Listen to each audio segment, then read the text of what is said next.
Welcome back everyone, it's time to go Steve! With chapter 1023 of the One Piece manga, we finally might have some clues to Zoro's origin, with possibly a confirmation of him being related to one of the strongest swordsmen in history, Ryuma!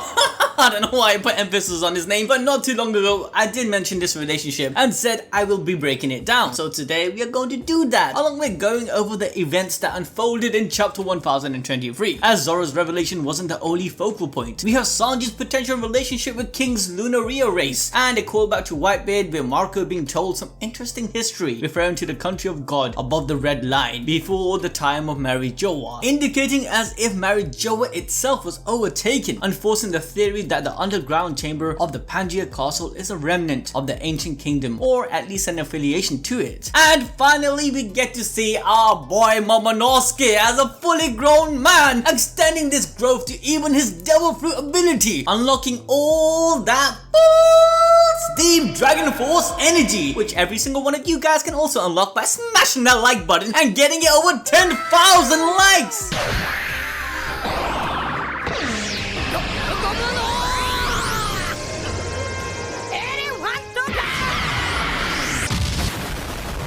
Okay, so chapter 1023 starts right off where the last chapter left off, with Sanji and Zoro fighting King and Queen, and as expected the top two wouldn't go down that easily. We have to remember that both King and Queen's bounty exceeds the 1 billion mark. Queen is a freaking cyborg and King is from an ancient, thought to be extinct race that can create fire. Yes, my man doesn't even need the Mira no Mi, he's literally able to do it without it. To top things off, they both have the ability of an ancient Zoan dinosaur fruit. But on the topic of King, Marco with his big brain and glasses has a flashback of Whitebeard being the one who revealed that long time ago, before the time of Marijoa, there was a country of God above the Red Line, further elaborating on what Marco said in chapter 1022 of King being from an unknown race of fire conjurers who resided on top of the Red Line. The thing to note is that in this translation, Whitebeard mentioned a country of God, and fire is usually associated with the sun, where Oda not too long ago had purposely revealed information on the legendary figure known as the sun god Nika. Now, is it likely that before the conception of Marijoa and the war of the 20 allied kingdoms against the ancient kingdom, there used to be an island or at least a country for the followers of the sun god Nika? Like, come on, it would make sense, since the Red Line is said to be 10,000 meters deep from ocean level to Fishman Island, and is speculated to be at least 6,000 meters above the surface, making it the closest continent to the sun. There is also the whole concept of bringing a new dawn, which in the community is Luffy's destiny to accomplish. This new dawn is for every single race on earth to experience the light of the sun, to be free. So the significance of the sun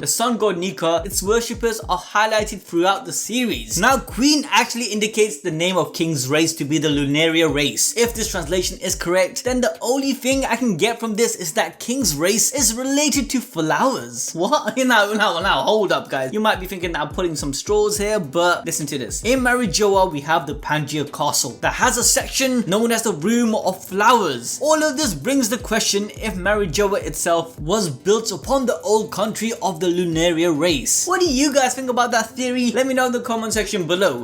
But moving back to Zoro Sanji's fight with King and Queen, we get another funny interaction as Queen raps about how the three calamities are there to protect Kaido. As he does this, Queen literally shoots out some lasers towards the two. Dodging them, however, Zoro notices that something is wrong with Sanji, whereas Sanji points out that after wearing the raid suit a second time, his body is feeling different. But before we find out what's going on with Sanji's body, Kings lunges at him with his sword, which then Zoro steps in, blocking it with his own. Queen then responds, attacking Zoro with a new technique called the Bridal Grappa, basically igniting the claws of his ponytail with flames. However, Sanji then steps in, blocking Queen's claw attack with his own flaming kick. Coming to the juicy bits, Queen mockingly points out that Sanji must be one of Germa's cyborgs, and that all of Judge's children are cyborgs. Oh no, hold up, before you guys freaking what? Nani? I don't remember Sanji's brothers and sister being cyborgs. Listen, remember cyborgs are not androids. There is a difference. Cyborgs are basically humans who are modified, Frankie and Queen being some great examples of them. Now, regarding Sanji's siblings, we actually don't know how much modification the body went through. Apart from having the raid suits, I'm pretty sure that their father didn't stop there. So Queen might be telling the truth. Queen don't know that Sanji left at a very young age, hence why Sanji responds by saying, no, I'm actually 100% human. However, Sanji, like his siblings, did actually go through some genetical modifications, which he probably doesn't even know about. Let's not forget, they're actually all test tube babies. Although we were kind of informed that Sanji's mother actually gave some counter drugs to negate the effects of the surgery. But then this brings us back to Queen's question if normal humans can even conjure fire. Since Sanji is not even part of King's Lunaria Race, how can this be possible? Unless, you know, the medication that was given to him kind of got worn out. This also implies that the experiments that Judge had performed might have affected Sanji's lineage factor to have some dormant genetics of the Lunaria race, giving Sanji their ability to create fire. In a weird way, Sanji probably is related to King. Now moving to Zoro's intense battle with King, the biggest catch from all of this is Hyogoro and Kawamatsu's observation, as they point out that Zoro is actually a very formidable swordsman, reminding them of Shimotsuki Ushimoto in his younger days. In fact, even pointing out how similar their fighting styles are. Ushimoto was the previous daimyo of Ringo, which, a fun fact, is the place where Zoro spent a lot of his time in whilst he was in Wano. Now, the most interesting addition to all of this is them mentioning Ryuma and his last name being also Shimotsuki. I believe this was the first time actually mentioned in the manga that Ryuma was actually from the Shimotsuki family, where before this it was mentioned by Oda in the SBS of volume 96, as they mentioned how it must be fate of Zoro returning Susui, the sword of the legendary swordsman Ryuma, to its rightful home in Wano Kuni. We actually see an illustration of Ryuma where his left eye was also shown to be damaged, along with having a scar on his face. Just with this panel, it's very clear that Oda wants us to see the parallel between Ryuma and Zoro. Apart from obviously the looks, they look exactly alike, Ryuma and Zoro actually have much more in common than what we may think. But to understand Zoro's connection with this family and Ryuma, let's run through what we actually know about the Shimotsuki family. Well, apart from the fact that they are an extremely renowned family in the Wano country that used to be very powerful due to the heroic work of Ryuma himself, which eventually became the foundation of his legend within the country. His descendants established the Shimotsuki family and eventually gained control over the two regions within Wano. After the takeover by Orochi though, the Shimotsuki family continued to side with the Kozuki family, causing the death of Ushimaru Shimotsuki, the last daimyo of Ringo. However, the Shimotsuki family extends beyond Wano, which is where the association between them and Zoro begins. Approximately 55 years ago, Shimotsuki Kozaburo, the man who forged the swords Wado Ichimonji and Enma, which is currently being used by Zoro right now, illegally left Wano country to end up in the East Blue, where he eventually formed a family with a woman he fell in love with in a small village he had saved from bandits, who later he trained in swordsmanship. This village became known as Shimotsuki village, more than likely because of this man. Kozaburo would then bear a son, Goshiro, the father of Kuina and Zoro's master, where Zoro grew up and was trained later, learning the free sword style technique. It's important to note that Kozaburo was alive at least a decade before the current story, because Zoro as a child overheard him cry Sunachi whilst he was training, which is another major connection to Zoro and the Shimotsuki family. Zoro was in contact and was close to the one who made the sword that he's carrying around. But all of this begs the question, like, why did Kozaburo run away from Wano just to end up in the East Blue, and why in this particular village? Was it really just an act of rebellion, or was it to be free, similar to how Oden once felt? Or was there more to this? Is it possible that Kozaburo knew that his ancestor Ryuma or his descendant also left Wano to explore the world, finding themselves in East Blue, maybe even had a family of his own? Like, this can't all be coincidence. Lastly, the most important factor here is Zoro is incredibly similar to Ryuma. Like, literally they are a carbon copy. Another big connection between Zoro and the Shimotsuki family is the fact that the word Shimotsuki directly translates to the month of the frost, as both reading use the same kanji too. The month of the frost is traditionally named for November in Japanese. You guys might be wondering, what the heck does that got to do with Zoro? Well, according to Oda in the SBS of volume 15 chapter 130, and this was before the trend of fans deciding birthdays of characters, Zoro's birthday is revealed to be November the 11th, which is actually a pun to samurai, since 11 can be read as Ju-ichi, which when you combine the symbols used to write it, you get a symbol